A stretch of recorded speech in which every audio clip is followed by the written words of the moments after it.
Hello, റെസ്റ്റോറൻറ്റിൽ നിന്ന് കിട്ടുന്ന ചിക്കൻ 65 നമുക്ക് വീട്ടിൽ നിന്ന് തയ്യാറാക്കിയാലോ? അതും സ്വാദൊട്ടും കുറയാതെ തന്നെ.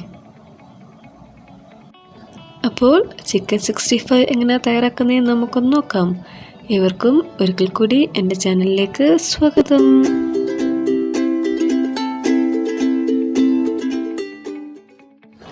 ആദ്യം തന്നെ നമുക്ക് ഇതിന് വേണ്ട ചേരുവകൾ എന്തൊക്കെയാണെന്ന് നോക്കാം. നമ്മുടെ മെയിൻ ഇൻഗ്രീഡിയൻ്റായ ചിക്കൻ ഇവിടെ കഴുകി വൃത്തിയാക്കി എടുത്തിട്ടുണ്ട്. ബോണോട് കൂടിയുള്ള ചിക്കനാണ് ഞാൻ എടുത്തിരിക്കുന്നത്. 2 കിലോ ഉണ്ട്. നമുക്ക് ആദ്യം തന്നെ ഇതൊന്ന് മാരിനേറ്റ് ചെയ്ത് വെക്കാം. ചിക്കൻ മാരിനേറ്റ് ചെയ്യാൻ വേണ്ട പൗഡേഴ്സ് എന്തൊക്കെയാണെന്ന് നോക്കാം. ചില്ലി പൗഡർ 3 ടേബിൾ സ്പൂൺ എടുത്തിട്ടുണ്ട്. എരിവിനനുസരിച്ച് ചേർക്കാവുന്നതാണ്.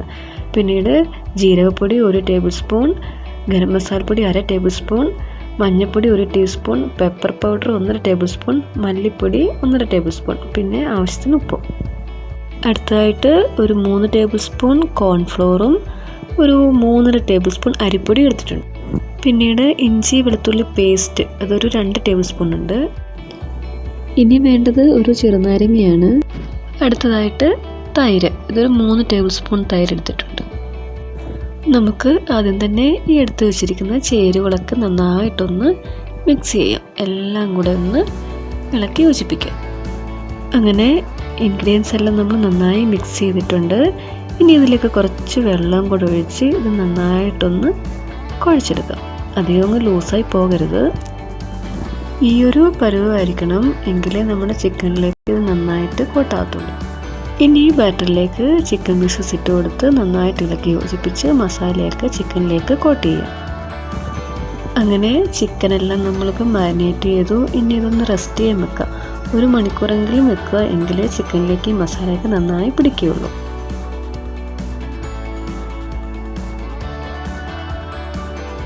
അങ്ങനെ നമ്മുടെ ചിക്കൻ മാരിനേറ്റ് ചെയ്യാൻ വെച്ചിട്ട് ഇപ്പോൾ 1 മണിക്കൂർ കഴിഞ്ഞിട്ടുണ്ട്. ഇനി ഇതൊന്ന് ഫ്രൈ ചെയ്യാം. അതിനായി ഒരു പാൻ അടുപ്പത്ത് വെച്ച് ചൂടാകുമ്പോൾ എണ്ണ ഒഴിച്ചു കൊടുക്കുക. നമ്മുടെ ചിക്കൻ ഡീപ്പ് ഫ്രൈ ആണ് ചെയ്യേണ്ടത്. അപ്പം അതിനനുസരിച്ച് ആവശ്യത്തിനുള്ള എണ്ണ ഒഴിച്ചു കൊടുക്കുക.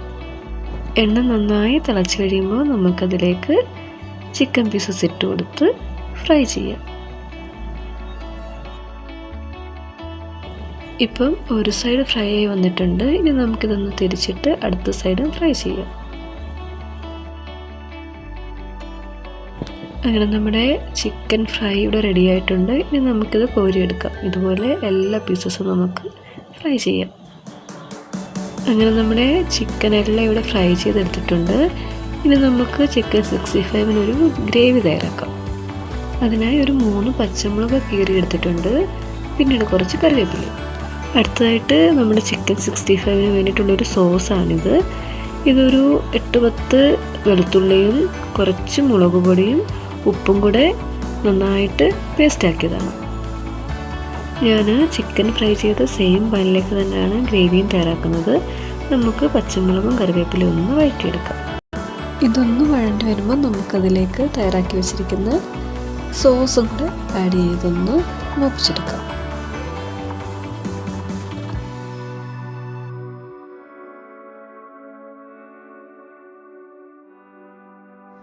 ഇതിപ്പോൾ മൂത്ത് വന്നിട്ടുണ്ട്. ഇനി ഇതിലേക്ക് നമുക്ക് 1 ടീസ്പൂൺ ഗരം മസാലപ്പൊടിയും കൂടെ ആഡ് ചെയ്യാം. ഇനി ഇത് നന്നായിട്ടൊന്ന് മൂപ്പിച്ചെടുക്കാം. അതിൻ്റെ പച്ചമണമൊക്കെ ഒന്ന് മാറി വരുമ്പോൾ നമുക്കതിലേക്ക് അരമുറി നാരങ്ങ നീരും കൂടെ ഒഴിച്ചു കൊടുക്കാം. ഇനി ഉപ്പൊന്ന് ചെക്ക് ചെയ്തിട്ട് ആവശ്യമെങ്കിൽ ഇട്ട് കൊടുക്കുക. നമ്മൾ ചിക്കനിൽ ഉപ്പിട്ടാണ് ഫ്രൈ ചെയ്തിരിക്കുന്നത്. അതോടൊപ്പം നമ്മൾ സോസിൽ ഉപ്പുണ്ട്. അപ്പം ആവശ്യമെങ്കിൽ മാത്രം ആഡ് ചെയ്താൽ മതി. ഇനി ഇതിലേക്ക് നമുക്ക് കുറച്ച് വെള്ളം കൂടെ ആഡ് ചെയ്തൊന്ന് തിളപ്പിച്ചെടുക്കാം. അങ്ങനെ നമ്മുടെ ചിക്കൻ 65-ൻ്റെ ഗ്രേവി ഇവിടെ നന്നായിട്ട് തിളച്ച് വന്നിട്ടുണ്ട്. ഇനി ഇതിലേക്ക് നമുക്ക് ഫ്രൈ ചെയ്ത് വെച്ചിരിക്കുന്ന ചിക്കനും കൂടെ ആഡ് ചെയ്യാം. ഇനി ഈ ചിക്കനിലേക്ക് മസാലയൊക്കെ പിടിക്കാനായിട്ട് നന്നായിട്ടൊന്ന് ഇളക്കി മിക്സ് ചെയ്തെടുക്കാം. അങ്ങനെ നമ്മുടെ ചിക്കൻ 65 ഇവിടെ റെഡി ആയിട്ടുണ്ട്. ഇനി ഇതിലേക്ക് നമുക്ക് കുറച്ച് മല്ലിയിലയും കറിവേപ്പിലയും കൂടെ ഇട്ട് ഒന്ന് ഇളക്കി അടുപ്പിൽ നിന്ന് വാങ്ങി വെക്കാം. വളരെ ടേസ്റ്റി ആയിട്ടുള്ള ചിക്കൻ 65 നമുക്ക് വീട്ടിൽ തന്നെ തയ്യാറാക്കാവുന്നതേ ഉള്ളൂ. എല്ലാവരും ഒന്ന് ട്രൈ ചെയ്ത് നോക്കുക. ചിക്കൻ്റെ ഒരു വെറൈറ്റി റെസിപ്പിയാണ്. തീർച്ചയായും നിങ്ങൾക്ക് ഇഷ്ടപ്പെടും. അപ്പം ഇതുപോലെ പുതിയൊരു വെറൈറ്റി വീഡിയോയുമായി എത്തുന്നവരെ bye, take care, thank U.